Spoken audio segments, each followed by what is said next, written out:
quickly jump in and talk about the EverlyWell hormone testing that I just got the results back for a few days ago.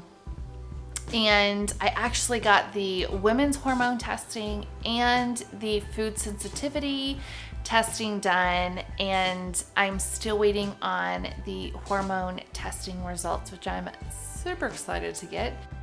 I have the results to the food sensitivity, and so I wanted to quickly hop in and share a little bit about that, what the results looked like, and then how I'm going to move forward with my wellness, health, food journey. So here they are. Are you guys ready? Okay, so super quick. So the testing was really easy. They send you this little box and you prick one of your fingers and drop the blood on a paper and you send it back to them. And then they test it. I love that you can opt into text, so it'll text you when it's been received to the lab, when it's been received, or when it's being tested, and then when you get your results. And so I really, really like that. And I was constantly checking on my phone. So it took, I don't know, maybe 2 weeks from the time I ordered it to the time that I sent it, roughly, to get the results. With the hormone testing, it takes a little bit longer because you have to test first on like the 3rd day of your cycle, and then you test on like the 19th to the 21st day of your cycle, and then you have to send it in. So it takes a little bit more time and process, whereas the food sensitivity test, you can just take whenever. So let's chat quickly about what my results were. Years ago, I took another food sensitivity test, and it came back it wasn't EverlyWell, it was, I don't even remember the company, but it came back super random, except one food that was on that test also came up on this test, so I thought that was very interesting. The reason I wanted to get a food sensitivity test after years is that I feel like I'm at this plateau with my health where, apart from getting extremely strict again and doing something that's unsustainable in the sense of a extreme gut cleanse or liver cleanse, or really cracking down on every little thing that I do, consume, eat, how I like, where it just becomes all consuming, and it's almost not healthy in the sense of then it, like, my cortisol goes crazy and I get stressed out and I become perfectionistic, and then oh my goodness, and then I become perfectionistic, and that's a whole other thing. I have over the years tried to find this sustainable, healthy space. And it's been a really, really growing and beautiful experience. However, I'm to the place of, okay, I'm still feeling inflamed. I'm still feeling bloated. My body is still holding on to weight. I'm not gaining like crazy though, praise Jesus. Because that was a season where, I would eat clean and healthy and move my body, and I would gain 10 pounds a month. And you're like, what the heck? Like, this is not right.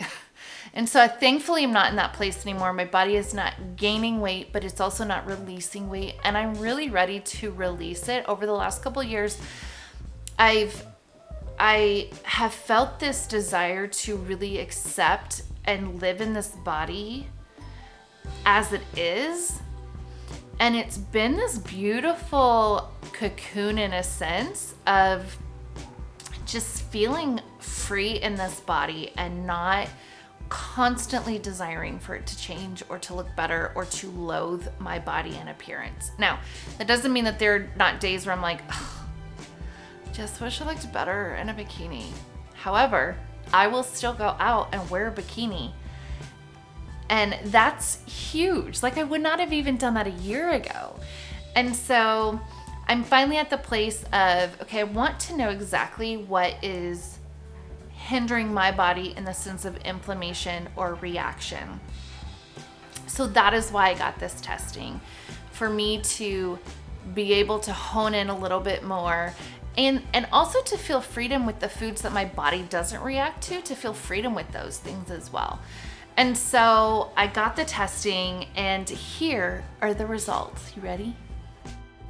Okay, so I actually didn't show any high reactivity to any foods, which was really encouraging. At first, I'm like, it could almost be better to find something that I highly reacted to that I could cut out and then just feel better. But I am thankful that there's nothing that I've really reacted to highly.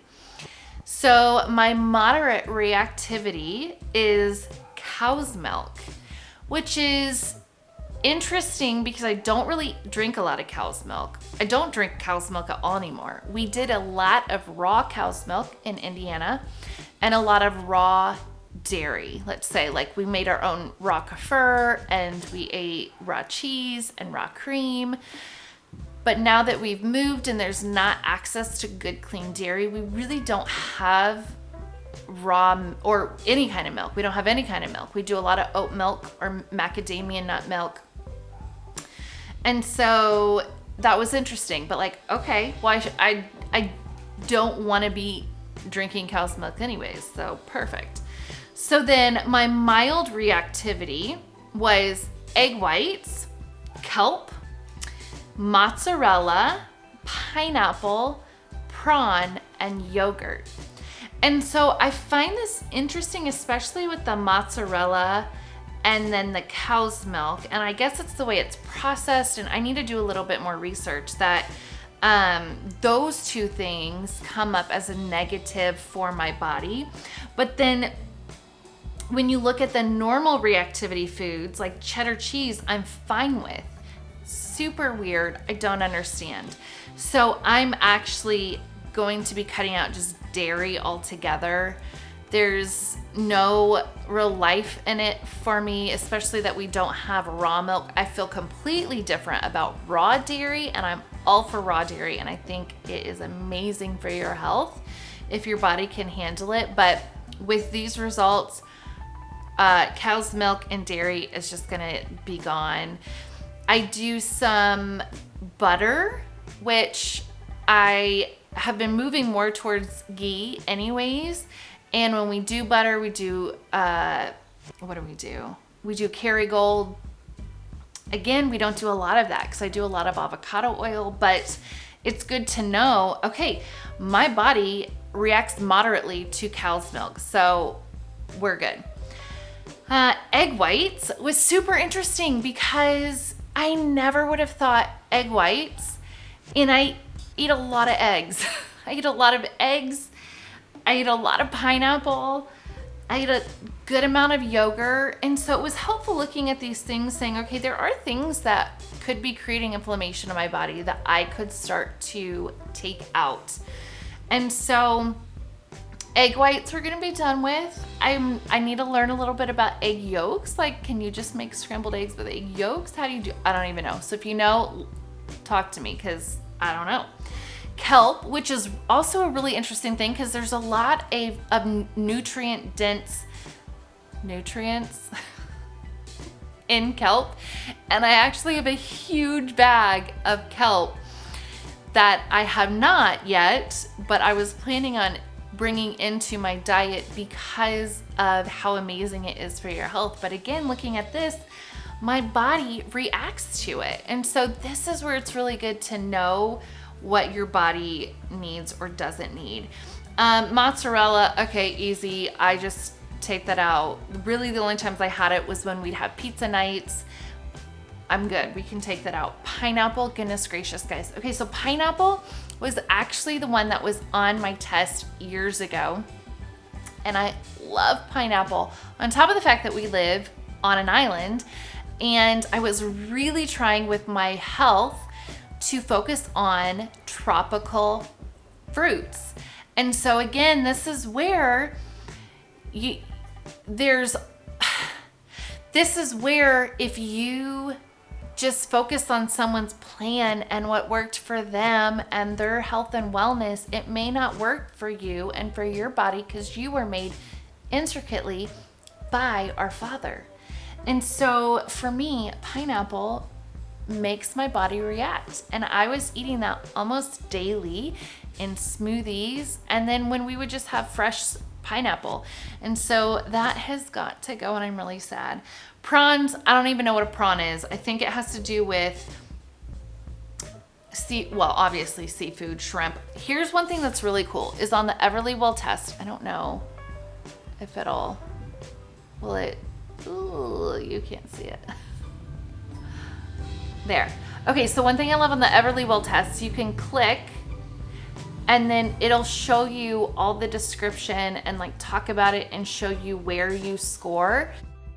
And then it'll also talk about like where you can, like hidden sources, where you might find some of these other things in your foods. And so I really, really like that they give you that information as well. So, and then yogurt, I did a lot of Greek yogurt, or not a lot. I did some Greek yogurt with granola and honey. Love those things in the morning. I am going to eliminate these things for at least the next month, see how I feel, because even as I sit here, I just feel inflamed and I'm over it. It's that when you really think you're honoring your body well and feeding it well, 80% of the time, I'm not claiming perfection because I can't. I don't want to, no, Jesus is perfect. But like, I shouldn't feel this inflamed, right? And miserable. Not miserable, that's not the right word, but inflamed and bloated most of the time. So we're going to eliminate those things, and I'll probably hop back on maybe and share how I feel eliminating those things instead of, because here's the thing, you can do like the really big, intense elimination diet. You can do that. But if I can pay to get most of these things eliminated already, and you give me the things that my body's reacting to, it's worth it to me financially. And then it says there's 89 other foods that my body does well with, one being coffee. So that was exciting. And so it gives me a better focus, and it gives me a little bit more hope in the sense that, like, if I would have looked at that list and I'm like, and they were all things that I already don't consume, that would have been really annoying. Like, I don't consume these. Why do I feel this way? So I feel like I have some good guidance. And I think that's why I would suggest someone to get it if you are having symptoms and you don't know what the exact source is. So I'm going to try this out a month, hop back on. Once I get my hormone testing, I will also hop on with those results. And I'm excited I feel like there's just this new breath in my hormone, or like not even just, hormones are in everything, let's be honest, in my wellness journey, because I really feel like there's been this holding pattern that's been beautiful and needed. However, there's this new sense of moving forward, and I'm ready for that.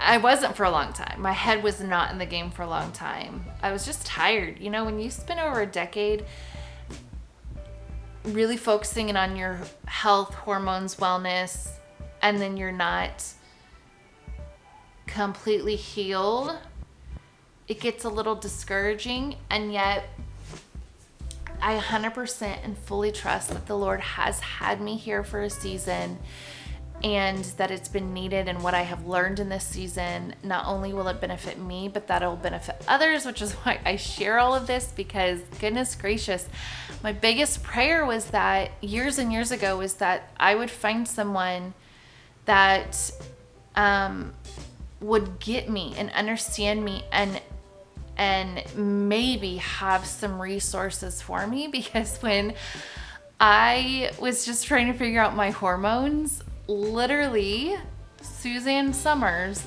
was my mentor, because all the information on hormones at the time was for women in menopause.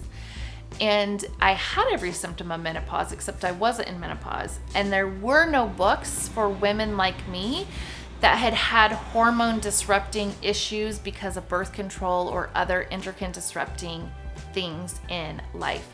And so this is such a beautiful time for women to be able to learn and to know and not have to learn from, love Suzanne Summers. She really was amazing and it really was helpful. Like, let's be honest. But that you can learn from people in your season of life. Because I was 20 reading Suzanne Summer books and relating to her on so many levels, but also being like, but I'm not in, like, there's still something going on because I'm 20 and I'm dealing with all these symptoms. And so I just want women to know that there's hope and that I'm here for them. I'm like, look, guys, you can do it. I have made it this far. You can too, and I'm here for you.